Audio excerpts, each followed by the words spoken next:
Hello and welcome to this week's edition of the Record Rangers podcast. My name's Gavin Berry and I'm delighted to say once again I'm joined by the Daily Record dream team of Andy, Newport and Fraser Wilson. Well, guys, Rangers 3, Hibs 1. Now everything turns to Sunday, the high noon shootout, Rangers v Celtic. Third derby of the season and one that will surely go a long way to deciding the destination of this season's league flag. And Fraser, it wouldn't be an Old Firm game without a bit of controversy, and we're only on Tuesday and already we've got it, because in fact Bobby Madden on Instagram this morning, before we start, Bobby Madden on Instagram this morning posted a poll to say who will be the referee for the game.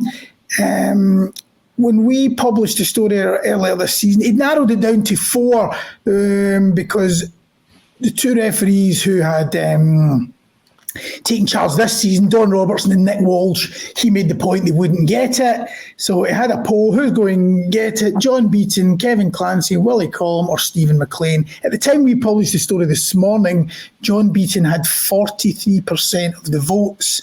And lo and behold, it's John Beaton. Of course, Fraser, the reason... Spoken. Sorry, yes. And Bobby Mann actually put at the bottom, we'll know around about 10:30 a.m, and he said the internet will get into meltdown, whoever it is. And But he still loves stirring it now, even though he's out the game. He's getting his own back now. That's what he says. Internet will break no matter who's announced at around 10:30. But of course, the internet has broken because John Beaton, who got the most votes there, the reason being that he was on VAR duty, wasn't he? He was on VAR duty for Hearts Celtic just 4 weeks ago when Brendan Rodgers called him incompetent. Yes, along with the rest of the officials that day, he actually named him. He was hauled up in front of to Hampden. He got a 1-match ban, 1 suspended, which meant he sat in the stand for Livingston on Sunday, but he's back in the stand for Ibrox. But John Beaton is the man in charge. So what is your initial reaction to that? Are you surprised that the Scottish Football Association have handed John Beaton the game, given what was the surrounding factors? Or do you think the SFA are almost backing their referee and saying, they're definitely backing him, but I'm surprised, maybe no, because the SFA like to do things like this, don't they? They like to throw wee curveballs in. So I'm not overly surprised, but probably surprised in as much as the fact that the pressure is ramped up, piled on John Beaton 4 or 5 days before kick-off now. I mean, I just sometimes wonder about the wisdom behind these decisions. Yeah. You had Don Robertson appointed to the game on Sunday at Livingston, which was the game Rodgers was banned for his rant about the officiating, which he got, and the incompetence that he questioned. Don Robertson had been the on-field referee that day at Hearts, that controversial afternoon with John Beaton, of course, being in VAR. And now Don Robertson, having officiated, been handed the whistle for his first game after the SFA hearing. We now have John Beaton in charge of the biggest game of them all, the biggest game of the season, for when Rodgers returned to the dugout. Now, let me get one thing straight here. I don't believe that will have any effect whatsoever on John Beaton's or the official decision-making, not a chance. Suggest otherwise is just wrong and completely dangerous, and I firmly believe that referees aren't that way inclined properly. I do believe that. However, should John Beaton make the slightest of errors, and remember every player in that park will probably make a slight error, but should John Beaton make a slight error, or God forbid a biggie, then all hell will break loose, won't it? We know how this place works. The only thing I truly hope for on Sunday, I hope and pray for, is that we're not talking about refs, we're not talking about VAR at full time, we're talking about the football. Yeah, Andy Crawford Allen, the head of referees, is heading out, as we know, end of the season. Let's say before that Hearts game, a month ago, he had it in his mind. Maybe he was looking forward, or they're looking ahead to this game at Ibrox and knowing it's big, and Cropper had it in his head that John Beaton was going to be his man for that day. I mean, should, given what went on, what Brendan Rodgers said, and then named Beaton, should Crawford Allen then decide, well, no, I'm now not going to, if he thought he was his man for that day, should what Brendan Rodgers said change that thinking? No, absolutely not. I mean, listen, you can see it from 2 points of view, in the sense that, just from John Beaton's point of view, I mean, look, we all know what he's been through previously. He's had to deal with some absolutely horrendous stuff, just doing his job previously. And, is there an element that, because of what happened the other week, that perhaps it was just wiser, it wasn't necessary to thrust him back into the spotlight like this again? I don't know. I think the SFA will obviously feel, listen, we cannot have clubs dictating who referees their matches. It was wrong when Rangers came out and or behind the scenes requested that Willie Collum was no longer involved in their matches, and it would be wrong if Celtic were to ask the same of John Beaton. I don't think obviously Celtic have went to that extent yet. But I think the SFA have got to make a stand. At the end of the day, it's not down to clubs to pick and choose who their referees are. If the SFA feel that John Beaton's the best man for the job in the day, and it's his turn, then they should stick by it. But I can also understand if even John Beaton himself was to decide, given what happened 4 weeks ago at Tynecastle and the furore that's followed it, perhaps this might not be the best occasion for him to referee, to be involved. But clearly, he's clearly taking the assignment on. He feels he's ready to do it. So I think you've got to go with the SFA and back their decision. You simply cannot have clubs trying to dictate who are the officials for their matches. That's a slippery slope to somewhere none of us want to end up. So if the SFA decide that John Beaton's a man, then go for it. Yeah, because you mentioned the Willie Collum. Of course, that was going back to when he was on VAR duty for the last Old Firm, wasn't it? December 30. And am I right in saying it took until February 10 for him to be handy another Rangers game? So I think there was a spell. There was a game against St Mirren a couple of years ago where Rangers also, I think he sent off Candace. I think Candace for blowing kisses, wasn't it? The blowing kisses, yeah. And Rangers, obviously, I think that was one of the first times Rangers raised issues with the SFA over Willie Collum. And again, then I think it took a long while for him to come back in. So again, that comes down to, is it a case of they decided to give him that wee bit of breathing space and allow things to calm down? But have they done that in consultation with Willie Collum? We don't know. Yeah. Again, with John Beaton, have they asked him, do you want to be stood down? We don't know, but even if they have, if he said no, I'm ready to go again, then they're perfectly entitled to name him. And, listen, I mean, I'm totally with Fraz. At the end of the day, none of us get any football to be talking about referees and dodgy decisions or erroneous calls or human mistakes. I mean, we all love the game because we love the spectacle of the sport. The refereeing side of it, I think, is something that gets overblown at times, and maybe we in our side of the business are as guilty as MD for that. But I think just for everyone, given what's at stake on Sunday, I think we just prefer it was decided by the players on either side rather than what happens in the VAR room or on the pitch with the referee.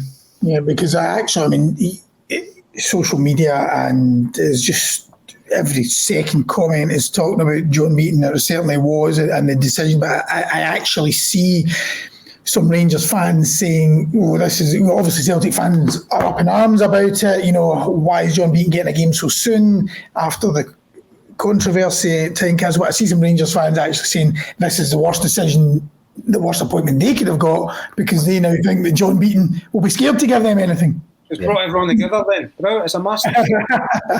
But can you understand that Rangers viewpoint, Fraser, that John Beaton might now be ultra conscious of giving Rangers something? Looking for excuses before the game's even started. If I was looking for any reason, do you know what? It won't be. It won't. I absolutely believe it won't be. You can't go into games with that mindset. If he was worried that was going to be the case, he would have to take himself out the firing line. Of course he would. I'm absolutely sure that John Beaton won't be paying a single bit of attention to all this. I'm sure he'll not be checking social media. I'm sure to say this will be the 1 week he won't be reading the Daily Record website or picking up a copy of the paper. He'll be switching off from this all week to make sure that these things don't affect you, because listen, people are human, and we've all seen referees perhaps being swayed by home crowds and things like that, but this is too big a game to allow the mind games and the nonsense to sort of infect your mind. I think I can guarantee that John Beaton will be sort of sitting there and taking himself as far away from all this stuff as possible. Yeah. Andy, earlier on in the season, Neil Lennon said he didn't think that Rangers had the sort of mentality, or he fancied Celtic, and there was a question over the mentality. A lot of people jumped on that as being he was doubting them being able to put a run together. But I think at the time he specifically said it was to do with the mental block when it came to playing Celtic. Obviously, Rangers have lost 2 games against Celtic this season. Going into this game, this is now the test. 1 point behind, but with a game in hand. Do you think Rangers are ready for this psychologically? Well, we're going to have to find out on Sunday. Listen, what I will say is I think Rangers have shown a mental strength latterly that I didn't think was possible in the early parts of the season, because at the end of the day they just crumbled at the first sign of adversity under Michael Beale. Obviously the team then is a pale shadow of the squad that we've seen latterly. I don't think you can overturn a 7-8 point gap and be meek mentally. I don't think that's achievable. But at the end of the day, the job's not finished yet, and this is the crunch. This is where your true extent of your mental strength will be put under stiff examination. Listen, obviously they've got the benefit of being at home. Obviously, no Celtic fans are going to be in the ground. It's going to be, the conditions will be in their favour. Yeah, they have to make the most of that now, and it can work against you. I think we saw that in the opening game of the Old Firm game of the season when they didn't take the early chances they had. Obviously, had a couple of goals chopped off, and then as soon as Kyogo scores, what had been kind of a encouraging atmosphere around the place suddenly turned a bit toxic, and all the frustrations that have been building up with the way that the season had been going under Michael Beale suddenly just unleashed. And I think this is one of the unique things about not having the away support there. All of a sudden, the home fans don't have that target to spend 90 minutes shouting at. They don't have the away support to be sort of jostling with. All of a sudden, the only people they've got to shout at is their own team, and that's what you found. The frustrations, the anxiety just goes, and that works against Rangers on opening day. So I think what Philippe Clement will be looking for is his team to get out there and get an early goal and get the team, get the crowd right pumped up and all going in the same direction. What they don't want is, miss a couple of chances, allow Celtic to get a foothold, and then it just gets a wee bit, angsty. And I think we've seen even times on Saturday there, for example, against Hibs, things get a wee bit angsty at times. The nervousness in the crowd seemed to be mirrored by the way that the team was playing and vice versa. So I think, what Clement will be desperate for is something just to galvanise both crowd and team on the weekend, something early doors just to get everyone sort of going in the same direction. Yeah. Fraser, when you've been 7 points behind at one stage in the season, and then you claw your way back into the extent where you're only 1 point behind with a game in hand, and then you've got a home game against your rivals. If you don't win in that situation, do you deserve to win the league? No. If you don't win the league in that situation? I'm saying if Rangers can't take this opportunity, given everything that's going on this season and the opportunity that is now presented to them, if they can't take that, if they can't take that opportunity, then I hear you, mate. Anything could happen on Sunday. The big thing, I suppose, in Rangers' favour is they only need to win one of these 2 remaining derbies so long as they take care of the rest. Yeah. Whereas Celtic can't say that.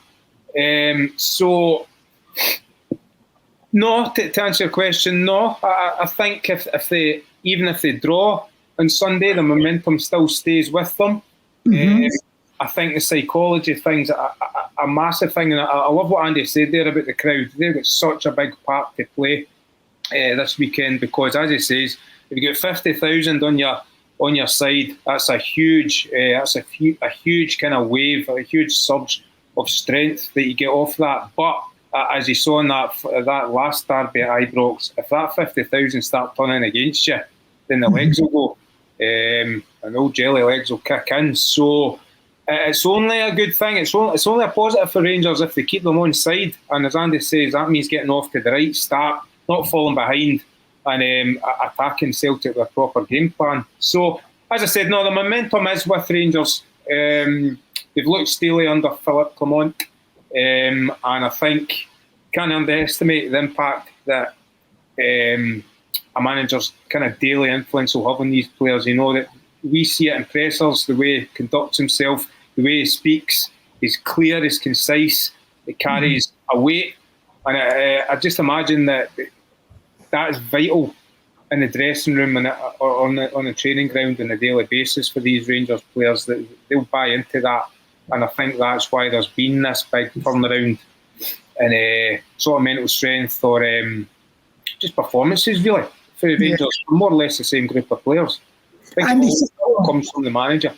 Yeah, and the Celtic did have a wobble. You know, they've had various wobbles. They had a few sort of, if you thought the whole thing was going to collapse at one point, you know, but a few sort of late goals, and they've just sort of kept hanging in there.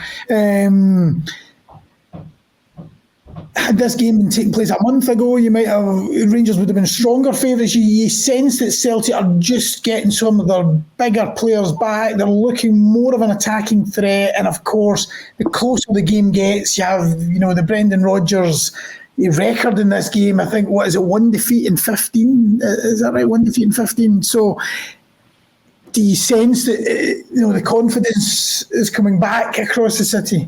Yeah, of course you would expect him today. The champions for the reason over the last, how many times? The last 11 times out of the last 12 years, I think it is. So, I mean, they've got that bank of knowledge, that bank of experience. We're always going to expect a reaction. Old Firms are, it's a melodrama, isn't it? You're never quite as bad as some people make you out. You're probably never as good as other people will have you believe. So, Celtic, have been iffy at times this season. Yeah, I mean, the manager himself, I think, will have admitted that. But it's a mark of champions that they've managed to sort it out. But as I said earlier on about Rangers, the job's not done yet. So, there's still 8-9 huge games to go for both teams. Obviously, Rangers with the game in hand. So,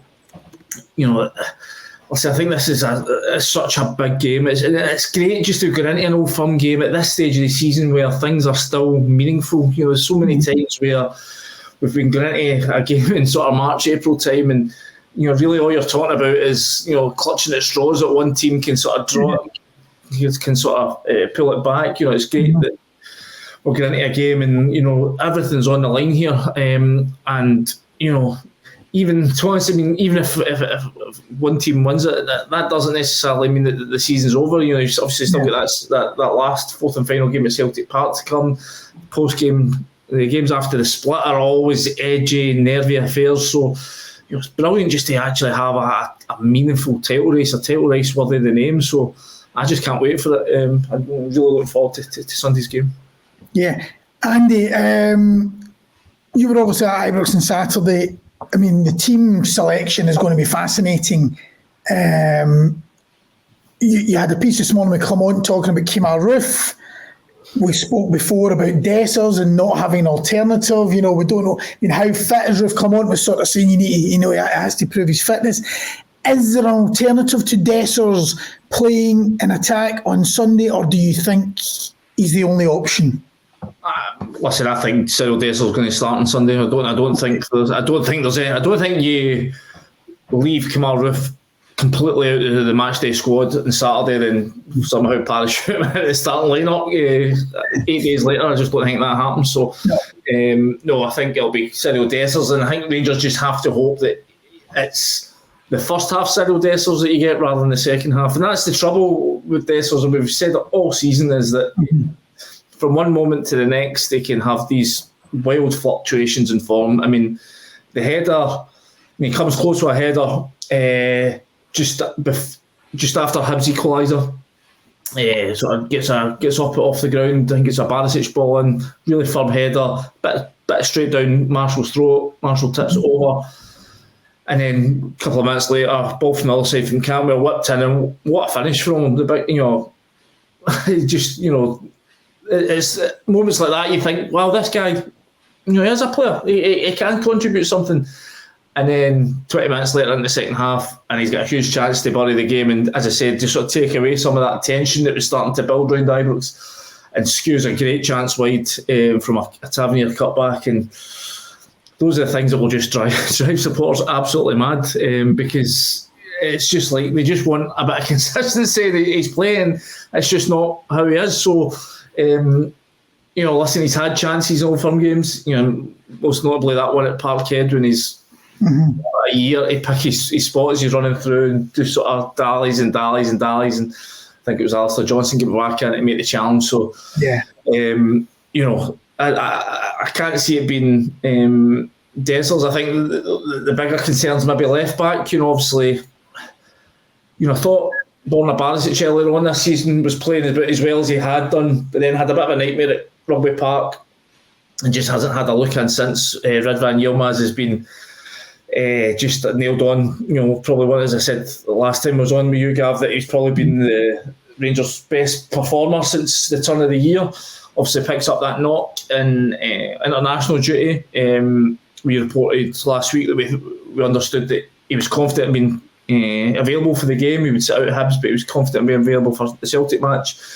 Clement sort of backed it up and said he's in with a chance for the Celtic game, but it remains to be seen. So the thing that I noticed about the game on Sunday is that I thought they were a bit nervy, but as soon as they brought on Dujon Sterling, who's eventually slotted into that left back slot after a wee brief stint in the right wing, all of a sudden Rangers looked far more secure on the ball, looked far less susceptible to counter attacks, and obviously at that point there wasn't as much onus on Sterling to go and force it as perhaps Barisic was during the first half, when obviously Rangers were looking for an opener or looking to get back in front. But I just felt like he's just he was a more reassuring figure, and I think there's a nervousness building around Barisic. I think that game at Rugby Park where he really had a bit of a nightmare has sort of dented the confidence that he'd sort of restored earlier on this season. I thought he had been very steady, very impressive, and that's why I thought when Yilmaz got in the team it was a good sign, because if Yilmaz was playing better than Barisic, then that would be a good sign. But I think those are the dilemmas. If Yilmaz isn't going to be fit, who will be? Okay, but if Yilmaz is fit, the back five picks itself, doesn't it? So if Yilmaz is fit, the back five picks itself. If not, and Yilmaz fails to make it, it's the decisions to make over Barisic or Sterling. And the midfield is often an area where Rangers have lost out in this game. Celtic strong there. Matt O'Reilly, Hatate and Callum McGregor. Hatate had been out. I mean, that's the problem for Celtic. They've been missing sort of key players in that area. Hatate has returned. Callum McGregor hasn't played for 5 weeks. So, I mean, that is an interesting one, although the noises are that midfield three will be back for Ibrox. Personally, I would be surprised if he was thrown straight back into a game like that for the first time in 5 weeks. But regardless of that, the Rangers midfield is going to have a job on its hands, and it's a big area, isn't it?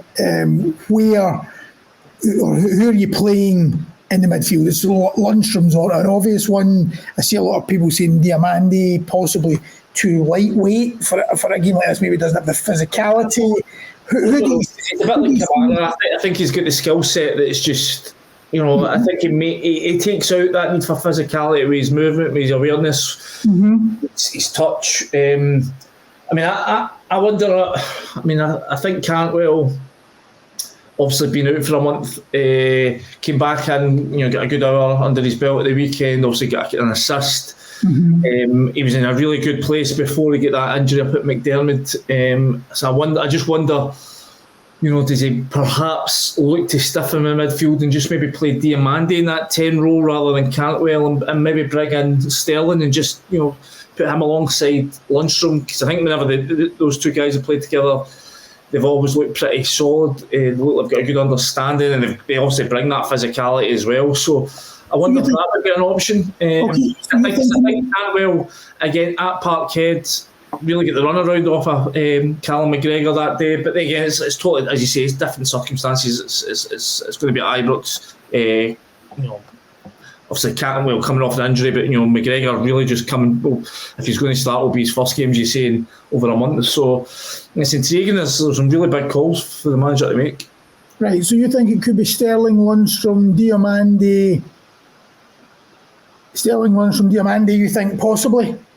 Potentially, yeah, and then you get decisions to make. Other roles. Lawrence, man, I would always try and squeeze him into my team. He's a match winner. Yeah. It's just about, again, it's the options out wide that are the concern for Rangers this season. You've got to play, McCausland hasn't really caught fire the way that I think a lot of people expected when he first came into the team. Scott Wright obviously started at the weekend. Actually did all right. I would be surprised to see Scott Wright starting on Saturday, but I'm not sure many Celtic Rangers fans would be excited, enthused about that. He's just a guy who's had so many ups and downs through his Rangers career that I'm not sure many are convinced by him. But I think that's the more intriguing ones. Who's there in the sort of wide? I think it'll be Silva off the left. It's the right hand slot. Might have to be Scott Wright again.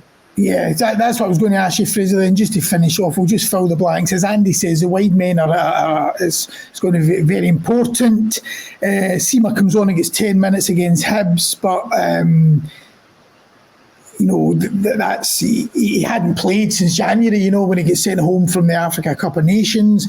Matondo comes on, takes his goal brilliantly. So there's options there. But like I mentioned with Callum McGregor earlier, I have my doubts whether he could go straight into a game like that. Obviously, Sima has been out for much longer, although he did get the 10 minutes on Saturday. Would you start with someone like Sima, or do you bring him off the bench on Sunday? Having not seen him, obviously Philippe Clement knows better than any of us what level he's at. I would be tempted to start him. He was Rangers' most dangerous player for the first half of the season, at least until his injury. Absolutely. There's always a temptation to just gamble and put him straight in there. And then he could move Silva onto the right. Is that what you're saying? Yes. I would be tempted to go with that. If Sima was showing all the signs that he was ready to at least give you 55, 60 minutes, I think I'd be tempted to do that. It's too big a game not to take the risk. And do you also think psychologically, is that kind of, do you think, if you're starting somebody who's been so effective that it can give everyone a lift, and possibly the opposition are looking at it? Do you think that can be a factor? As well, wasn't it? Sorry? The curveball was maybe Celtic wouldn't expect that they'd have to deal with it as well. Yeah. Well, he did get. He obviously did. He did. It wouldn't be the biggest shock with him having come off the bench, on Saturday. Andy, do you think they would risk? Do you think he would throw him in from the start, or do you think coming off the left, he was Rangers' best player, I thought, in an attacking sense for the first half of that season. And I don't know, he scored 13, 14 goals from that position. I think that would be a risk well worth taking. Yeah, he looked sharp enough when he came on. He had a big chance. One of the last sort of kicks of the ball, sort of dragged it a wee bit wide on his right foot. Listen, I think Silva's earned. I didn't think Silva was great at the weekend, but I think Silva's earned the right to start the game, and it'll be interesting because we haven't seen Silva against Celtic yet, so it'll be interesting to see how that dynamic would work. Sort of him going up against Alistair Johnston. I would tend to think he would stick by that. I've got a funny feeling it'll just be sort of much the same as it was at the weekend in terms of the two wide spots. I've got a funny feeling it'll be Scott Wright and Silva, and then Rangers can, if the game's still there to be won in the final for 15, 20 minutes, and they've got those options, Sima and Matondo coming off the bench. How do you see the approach, Andy? Do you think it's going to be kind of front foot, take the game to Celtic, as opposed, I think they learned a lesson from that the first game of the season where they stood off them. That was the point.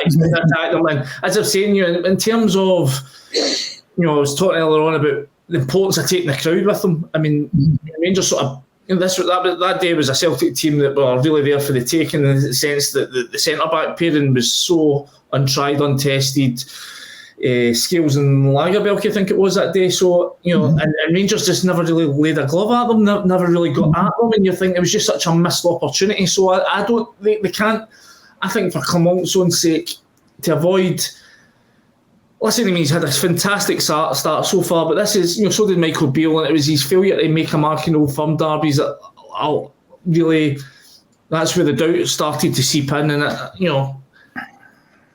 I think Philippe Clement has already proved himself to be a far more adept manager than Michael Beale, but in terms of not allowing those same kind of doubts to creep in, he can't afford to die wondering here. I think he has to, be on the front foot, look to make the most of the home advantage and press that home. There's confidence there. They've got no reason to be wary of this Celtic team other than just the normal respect they would have for an opponent of this standing. I think they have to go and look to take the game, treat it like a European game where, Rangers have went up against sort of more fancied opposition at home and taken the game at them time and time again and get results recently. So I think they have to take the same approach. I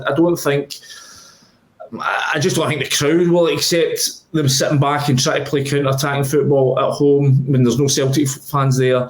And I think that if they do that, then you get the recipe for things. If they don't go well, and again, that's when things can turn a wee bit ugly in terms of how the crowd reacts. So I think if I was Philippe Clement, I'd be looking to go out there and strike an early blow and really make the most of the setting and the scenario that they've got in their favour.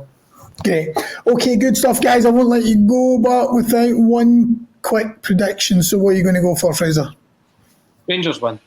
Yeah, I need a scoreline. Come on. 2-1. 2-1. I'm going to go narrow 1-0 win for 1-0. Okay. I'll go 3-1. I'll go 3-1. Okay, right. Let's see. We'll no doubt when we reconvene next week, we'll be getting pulled up. So-called experts is what. Right. Okay. Another way, another podcast. I was going to say Mo Johnston down here, by the way. Is that the Celtic podcast last week? Listen, make sure you stand by this when you're on the Celtic one this week. Okay, very good. Right, thanks, Andy. Thanks, Fraser. As always, for your time, and I'll see you next week. Thank you. Cheerio.